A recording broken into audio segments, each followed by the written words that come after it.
For Erich von Falkenhayn, Britain was the real enemy. In Europe, Britain fought through France. Break the French army, and Britain would weaken.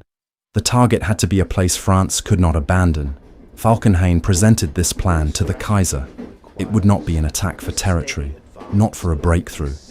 The objective was to hold the French in place and destroy them there. A war of attrition. In his own words, bleed France white. The commander of the Fifth Army, Prince Wilhelm, did not fully share Falkenhayn's vision. Falkenhayn wanted to bleed the French army. Wilhelm wanted to capture Verdun itself. He argued for attacks on both flanks. But the first assaults struck only the east. Their objectives were not the same. At Verdun, General Herr knew the sector was weak. Driant agreed. A German attack was coming. But in Paris, priorities were different. For nearly a year, Joseph Joffre had been preparing a joint offensive with the British, an attack planned along the Somme River. Driant was not only a frontline officer, he was also a member of parliament. He wrote directly to the War Ministry demanding reinforcements. The issue reached Paris. War Minister Gallieni urged action. Joffre refused. He insisted his duty was to fight the Germans, not Paris. Verdun would not be reinforced. Germans had a logistical advantage. Behind their front lines, 14 railway lines supplied supplies to the front. The French had only a single narrow road and one railway line. The other French railway lines were within the range of German artillery. Verdun stood in a strong defensive position on the Meuse River. To protect the city, 19 reinforced concrete fortifications had been built on the surrounding hills. Attacking such a heavily fortified position may seem irrational, but Falkenhayn saw it differently. Verdun formed a salient, exposed on 3 sides. This allowed the Germans to attack from the north, the east, and the west. Every position was under threat. If they stayed, they would bleed. If they withdrew, they would face humiliation. Falkenhayn knew the French would commit everything to its defense, and it was this emotional bond that Falkenhayn intended to turn into a weapon. By February 12th, the Germans were ready to attack, but a severe snowstorm forced the offensive to be delayed. February 20th, 1916. Falkenhayn dictated the order. There would be no breakthrough, no race for territory. The guns would open fire, and they would not stop. This was not about victory. It was about destruction. The operation carried a single code name: Gericht, Judgment. February 21st, 1916, 7:15 a.m. Everything was ready for the attack. Fire!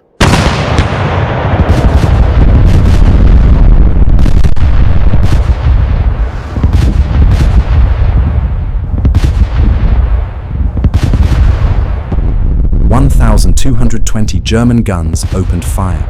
One of the heaviest barrages in modern warfare began. In his order, Falkenhayn stated, "No line is to remain unbombarded. No point is to offer shelter." This marked the beginning of the longest battle of the First World War. It would continue for 303 days. French positions were bombarded systematically.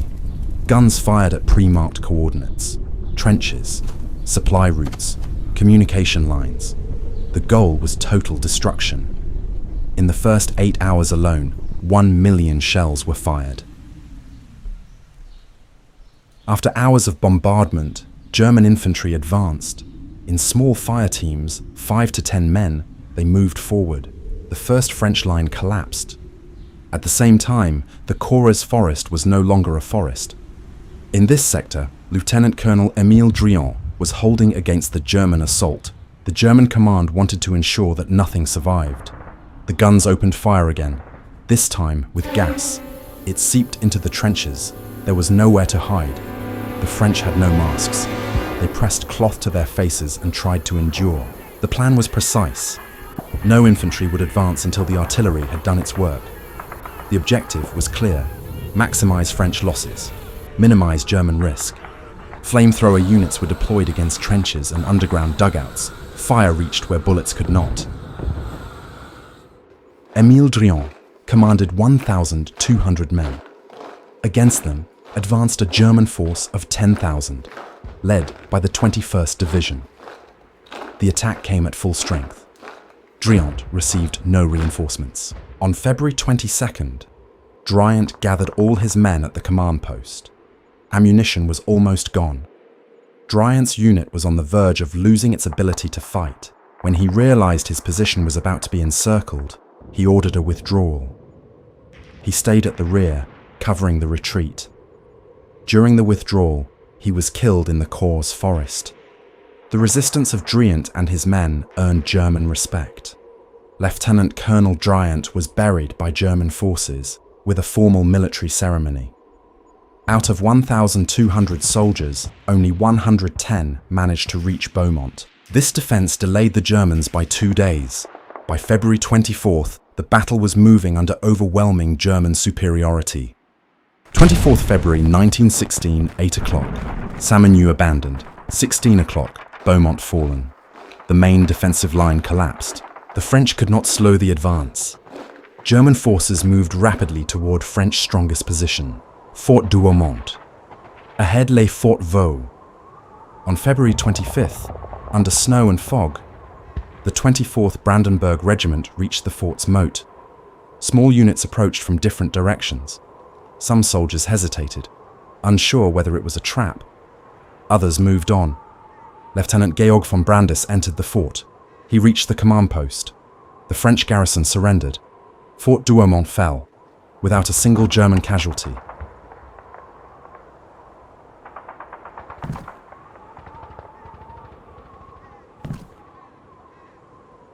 It was only the fourth day of the battle. Fort Douaumont, the strongest and newest defensive position guarding Verdun, fell into German hands without a single shot being fired. For France, it was an early, unexpected, and devastating loss. In Germany, there was celebration. The fall of Douaumont was not the result of a brilliant assault, but of mistakes made long before the battle began. Joffre believed modern heavy artillery had made forts useless. On August 5, 1915, he signed a decree. Forts like Fort Douaumont were declared obsolete. Their guns were removed, their garrisons reduced. France had weakened the fortress with its own hands. And when Douaumont fell without a single German casualty, France would pay to take it back in blood. Prime Minister Aristide Briand and War Minister Joseph Gallieni were thrown into crisis. Blame had to fall somewhere. On February 26th, Joseph Joffre dismissed Frederick Herr. And as Erich von Falkenhayn had predicted, reinforcements began moving toward Verdun. That same day, a new commander arrived. The man who would change the course of the battle, Philippe Petain. Petain was an artillery officer, and he believed one thing: fire kills. He reorganized the French artillery under centralized control. Guns no longer fired blindly from behind the lines. Aircraft were used as observers to locate German batteries. Artillery became the shield of infantry. The order to the men in the mud was simple: hold your ground, the guns will do the rest.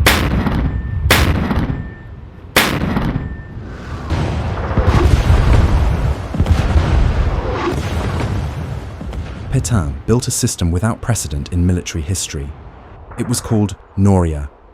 Not only logistics, but psychology. Units sent to the front were withdrawn after 8 to 10 days before total exhaustion. Fresh troops replaced them. For the first time, soldiers no longer felt abandoned under German artillery. The French were far behind the Germans in logistics. To close the gap, Philippe Petain created an army of trucks. Between Bar-le-Duc and Verdun, a narrow dirt road became a permanent supply line. Traffic never stopped. Broken vehicles were pushed aside. Nothing was allowed to block the flow. This became the first large-scale motorized supply operation in modern warfare. It had a name: the Sacred Way, la Voie Sacrée. Day and night, men and ammunition moved forward. 12,000 vehicles carried 50,000 tons of shells and 90,000 soldiers to the front. As the system held, French guns kept firing. And in this duel of artillery, German losses began to rise. As German forces attacked from the direction of Douaumont, French artillery struck from the opposite bank of the Meuse. On March 6th, German forces were ordered to attack Dead Man's Ridge and Hill, 304. It was not part of Falkenhayn's design. Falkenhayn had wanted a controlled battle of attrition. Instead, Verdun was consuming his own army. The German army was drawn into a grinding struggle. Dead Man's Ridge and Hill, 304, formed a single defensive system.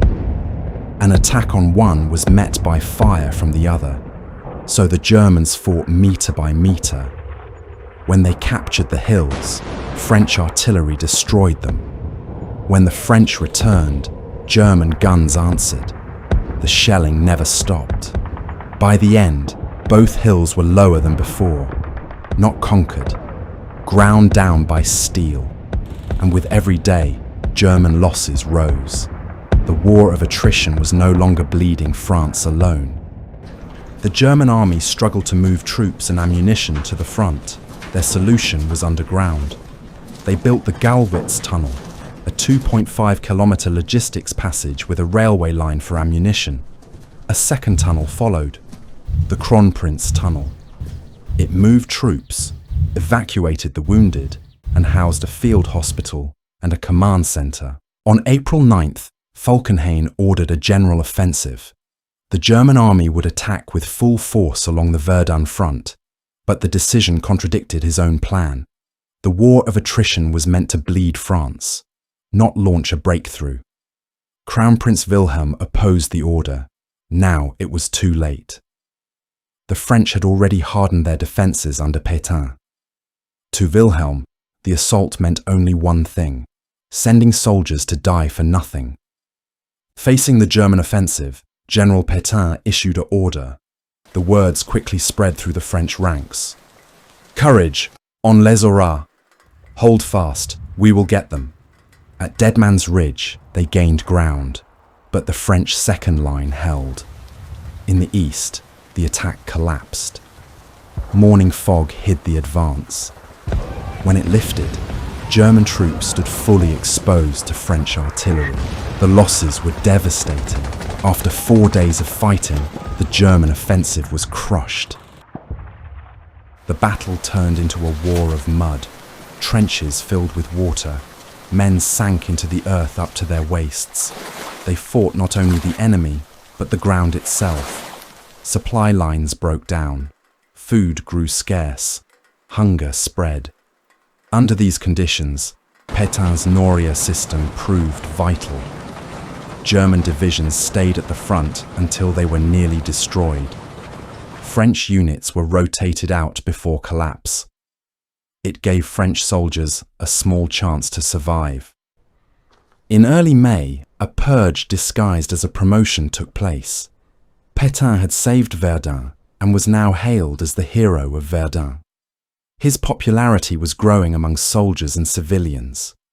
Joffre saw a rival. For him, Petain's way of war was becoming a problem. Joffre wanted the lost ground retaken.